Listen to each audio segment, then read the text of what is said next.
Welcome to Globetrotter. I'm John Haggins. I'm here to celebrate champagne, the beautiful grapes, the transition from grapes to wine. What else can you ask for?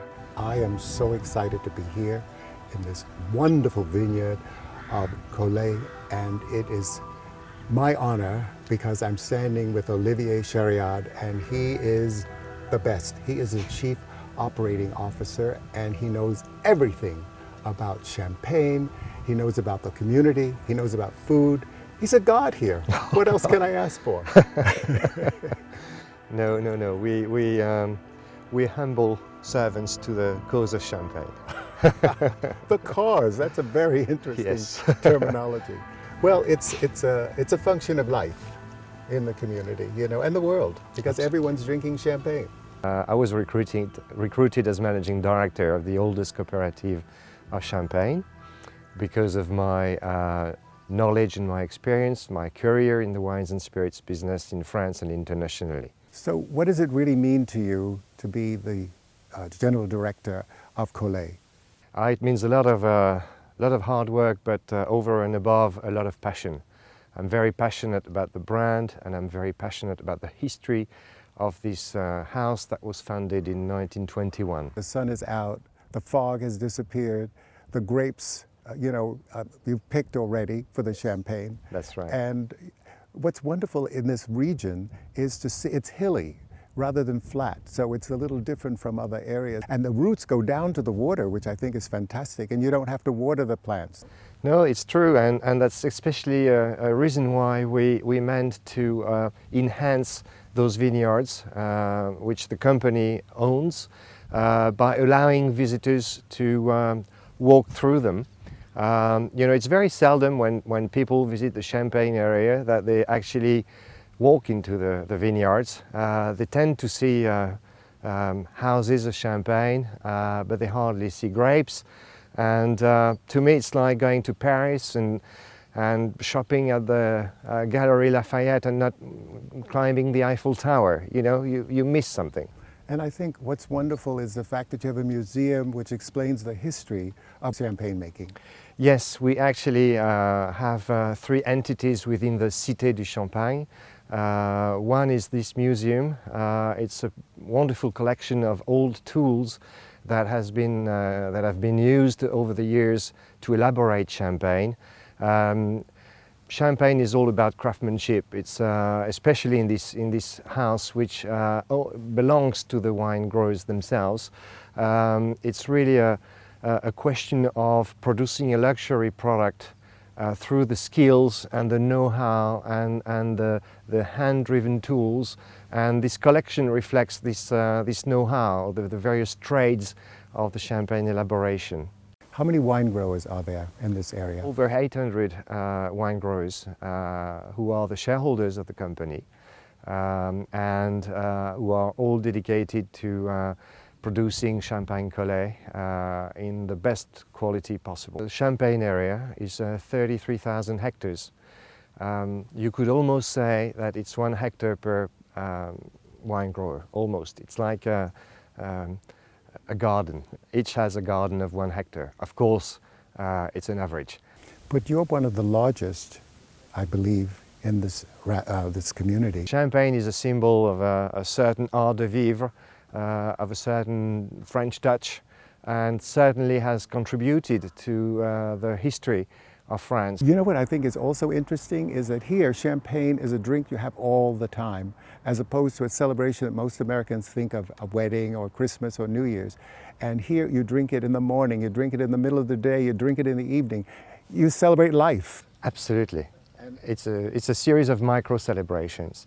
And although champagne is an exclusive drink, and you're right, special occasions, but hey, there are lots of small special occasions. It doesn't mean to need to be an anniversary or a birthday. It can be, the small celebrations of life. That's what life is all about. That's what champagne is all about. Olivier, we have been pairing the champagne with these traditional dishes from the region.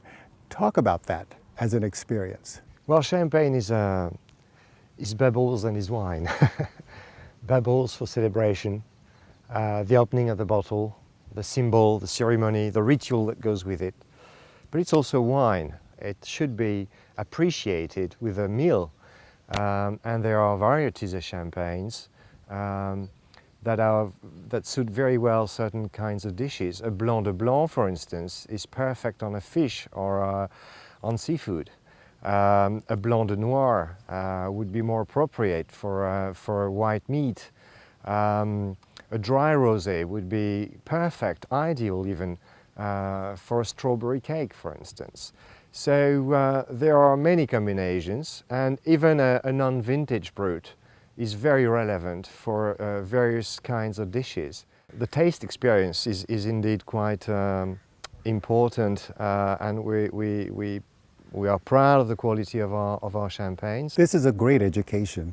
I'm sure that everyone, our audience, certainly will enjoy the experience because now they'll be drinking champagne all day and all night. Welcome to Globetrotter. I'm John Haggins. I'm sitting here at Collet, and this is one of the best champagne makers in the world. It's where the bubbles warm your heart. I'm sitting with Sebastian Wozniak, and he is the chief of the cave. And what do you do as the chief of the cave?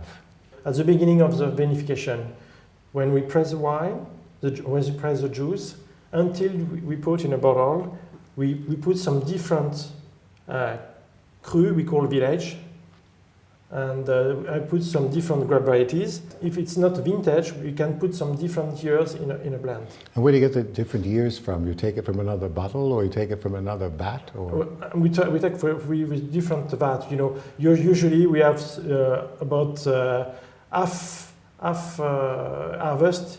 We have different years in the tanks.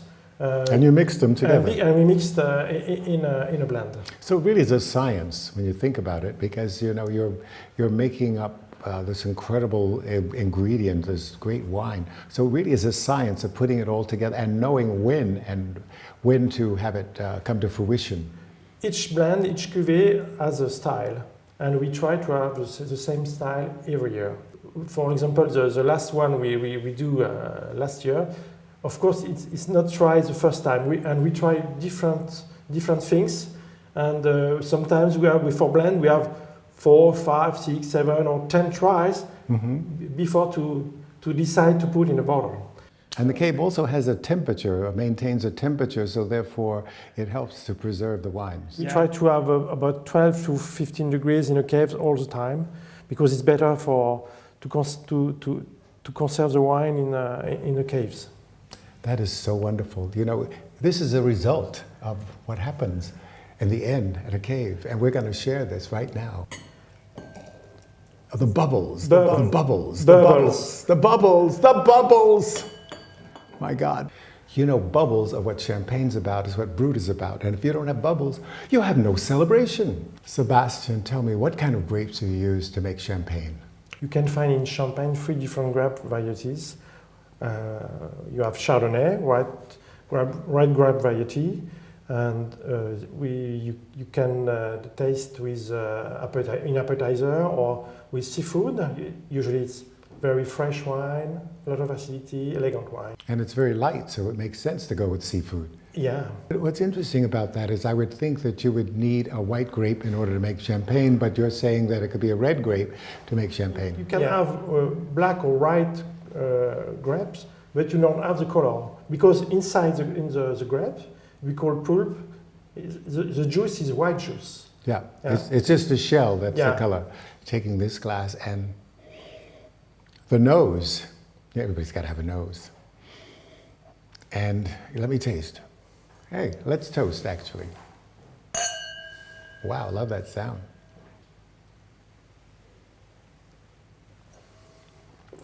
Oh, it's very light and fruity.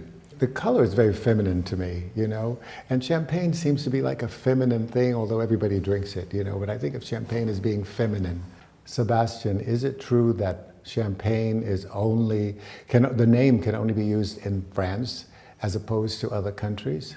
And there's a whole region that has just champagne. Yes, just in Champagne, because we are lucky in France. We have an area we can produce a good quality of wine with bubble. We call Champagne. And in Champagne-Collet, we have a lot of wine growers. Some of them produce very high, good quality wine. And I try to put in a special tank. I do special vinification, and we try to have a very good blend, sometime with vintage. But it's limited. It's limited, and there's very few production, and we put in a bottles in a small quantity. And we try to put this kind of small production in this kind of bottle to explain that we call savoir-faire. Sebastian, how long does it take to come to this final stage? Is it months? Is it years? How long is it? In fact, we wait when it's good for the wine. Usually for the Brut, we wait about 3 years after to put in a bottle, 4 years for Art Deco, and for all the wines like Blanc de Blanc, we wait 5 or 6 years, or Rosé, and we wait sometimes 8 or 10 years for the vintage. And you're the best. Cheers. Cheers. In this building, it's fully dedicated to the history of Champagne, the history of the appellation, and the history of the company. In each room, we are going to consider a decade or two. So this room is dedicated from the 1900 to 1920. So on the left-hand side, you start with 1900, and on the right-hand side, we are going to finish with 1920, and the creation of the company Cogévy, and the creation of Raoul Collet, the brand. Okay? What is very important to us is after the First World War, Reims and the area was completely destroyed, and the rebuilding of the city of Reims was made by American architects from the 1920, 21, and 22. And it was the Art Deco period, what you call the Roaring Twenties. So you will see that most of this building and building in Reims are inspired by the Art Deco style. So we did capitalize on this when we wanted to relaunch the brand 4 years ago, and we changed the label of the brand, and it's all based on being inspired by the Art Deco style. First World War was important for this area because we are in the heart of the war. So we are going to visit an exhibition, a temporary exhibition at the Villa Collet, fully dedicated to this war.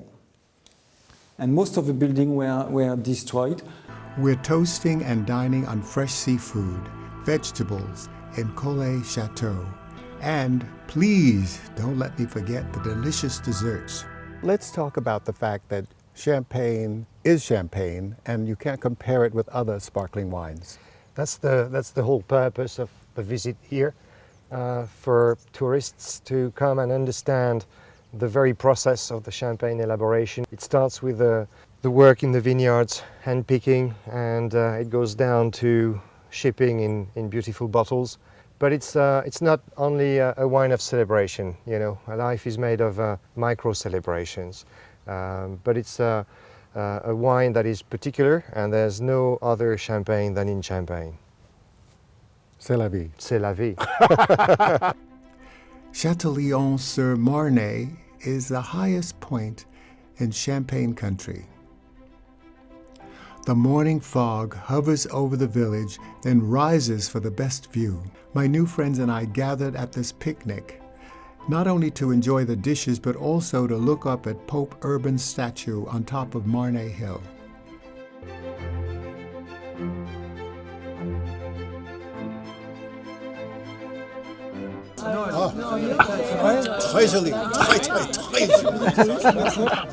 This is a perfect morning for a picnic with all local products. The fog is finally lifted. What a fabulous view of the village. I can't begin to tell you what it's like being here in France and having these wonderful champagnes, different years, different tastes, and pairing them with great food like cheese, foie gras. Our chef shows off fresh fish before preparing it for lunch. And the lunch included soup, fish, apple dessert, and of course, ice cream.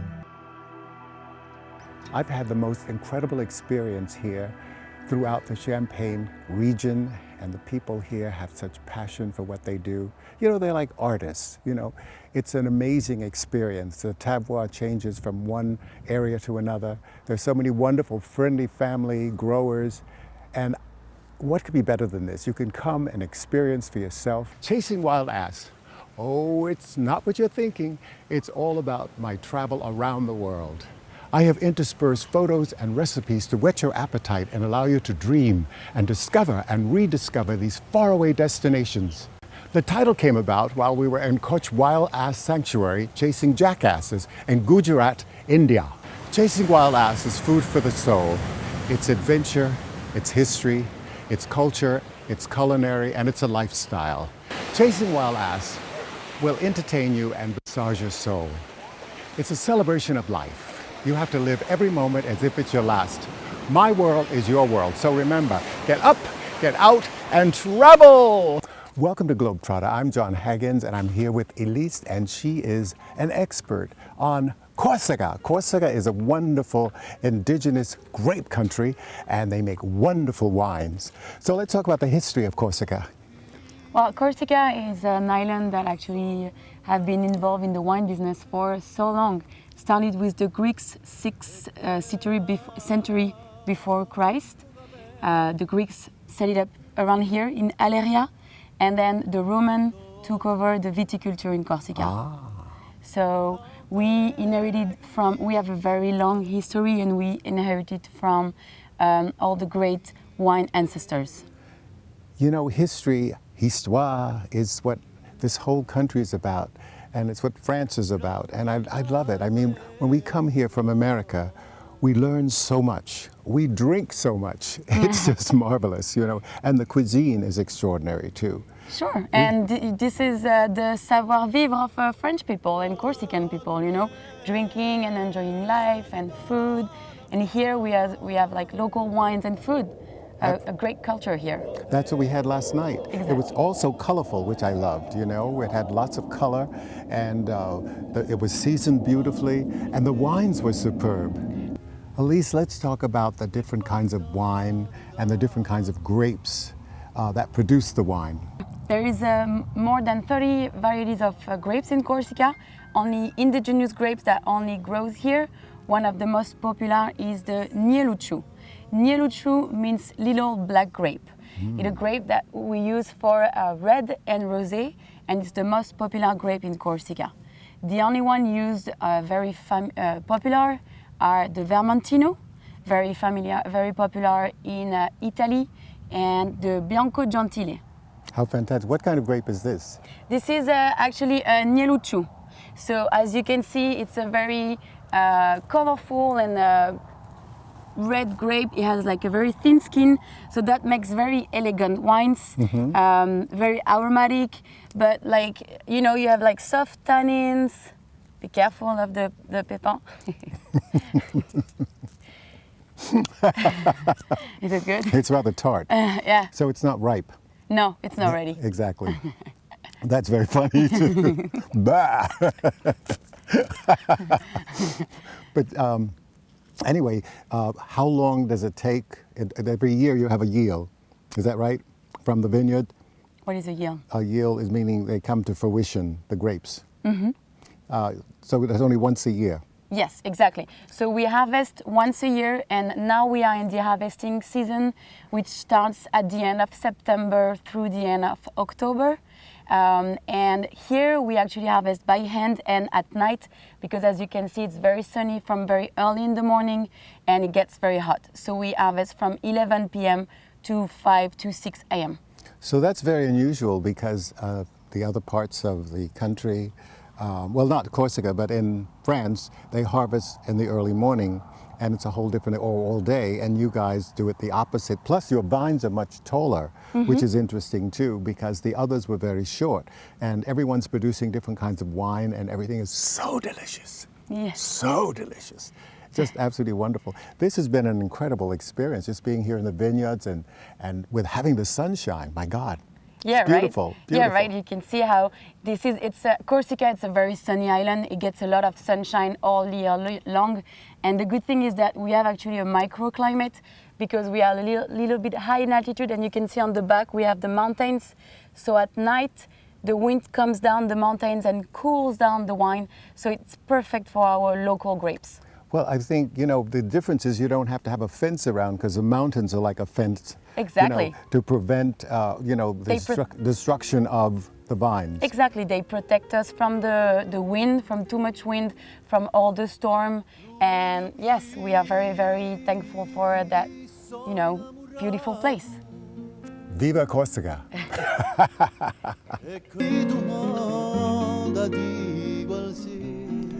The grape pickers have to be very limber because it's a very demanding job.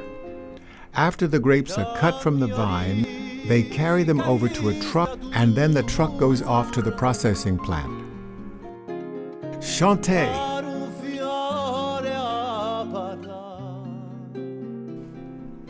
Divine! Helio di Corsica makes the best essential oils. The fragrances are very special. Pamela and I are tasting some of the wines from Domaine Terra Vecchia. What a wonderful morning here in Corsica. I'm sitting here with my best friend, Pamela Whitman, and she knows everything about Corsica. But we're going to talk about the domain that we're at, sitting at this wonderful restaurant. So let's talk about that. You can probably see behind us here, overlooking a pond that grows oysters and mussels. Delicious. Delicious. Corsica is this little island south of France, but the Corsicans don't really consider themselves French. This is something that's fairly typical of people who live on islands. There's definitely a subculture here. Very, very proud people. In recent years, they've decided to replant a lot of their own varieties and stay away from classic wines such as Chardonnay and Pinot Noir, Cabernet. They want to really have their own identity. Exactly, have their own identity and also pay tribute to the people who were before them. And I think that's wonderful. And all the wines that are coming out of Corsica nowadays are generating a great interest because of that. Pamela, tell me the different kinds of wine that they produce here. They produce a lot of different wines and in different ranges, but let me talk to you about, just as an example, 2 names of varieties that they use here. On the white side, they use a lot of Vermentino, which is classic also in Italy. There's a lot of similarities sometimes between the soils. On the red, they have Nielucciu, which they typically blend with either Merlot or Syrah, which bring different elements to the blend. You have to know that mostly Corsica is known for producing phenomenal white and rosé wines. The red wines are coming back just now. There's a lot of work to be done on this because they feel they want to use their own grapes, but the acidity level tend to be a little high, and it's phenomenal to pair these wines with food, but you also need a little more body, and that's why you heard me pronounce Merlot and Syrah as examples of varieties that they blend in. Tell me about that wonderful picnic on the island. That was sensational, where the chef came out and he produced this incredible meal, and we had oysters. My God, everyone was dying for oysters. Listen, this was such a surprise, even for me, for everyone. The French are known for 2 things. One, to do the most wonderful picnics anywhere in the world and in the most unusual places. And second, they love surprise. They came up with this idea of taking us on a flatboat that barely had anything to hang on to for dear life. Thank goodness the water was really nice and quiet. And get on this island that, believe it or not, was made of shells from the oysters themselves, which over the centuries were dumped. They even say that it started with the Romans more than 2,000 years ago. The Diana Lake is so calm as we sail to the restaurant Coquilles de Diana.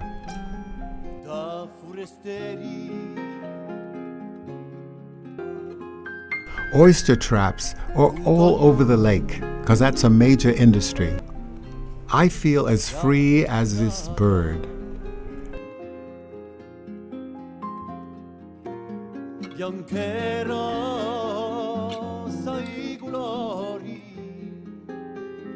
Davaru vrombo, vrombo, vrombo, kiribombi, da mare là, se lo diremo tutti insieme, forse un giorno sciapperà, davalo vrombo, vrombo, vrombo, come un canto di libertà.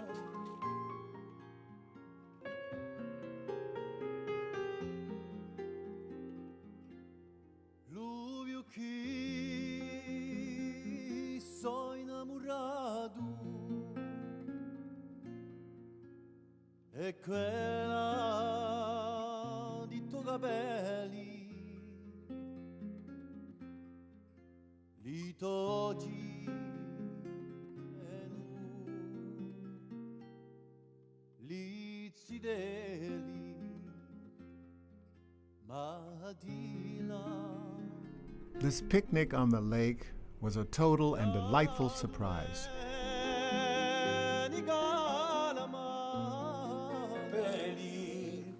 Seppellire la sua montagna, oh bella ciao, bella ciao, bella ciao, ciao, ciao, in seppellire sulla montagna sotto all'ombra d'un bel fiore. Pamela, talk about this great restaurant that's really a treasure here in the vineyards. Yes, right? You don't even see it. You barely see it coming here.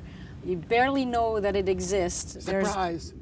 There's one sign that indicates it, which is another thing playing on what I was saying earlier about surprises. The harder it gets, to find out about a place, the more people want to come. So this is a new restaurant that the owner of Domaine Terra Vecchia, Jean-François Rinucci, wanted to do, and he teamed up with a very, very dear friend of his who's a phenomenal local chef who's been known for years to cook wonderful things from this region.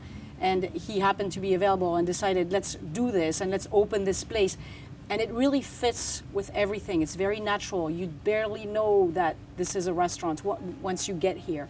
And then the view is just amazing. Chef Felipe Vincenzini and Chef Breslow prepare some of the best colorful dishes at Vini e Posa restaurant. Sono innamorato e quella di tuoi capelli li togli. You know what I think is wonderful? It's the fact that they do all these pairings with different dishes. So, it's so spectacular, and it's sharing their passion. And passion is so important here. Definitely. Definitely, passion is a big part of the culture. Well, this has been wonderful. Thank you so much. Well, you're welcome, John. Anytime. Oh, I love Corsica. It's amazing, I always say, remember, my world is your world. So get up, get out, and travel. Absolutely. Fortunato sarà quello che Hope to see you next week at another colorful experience. So long for now.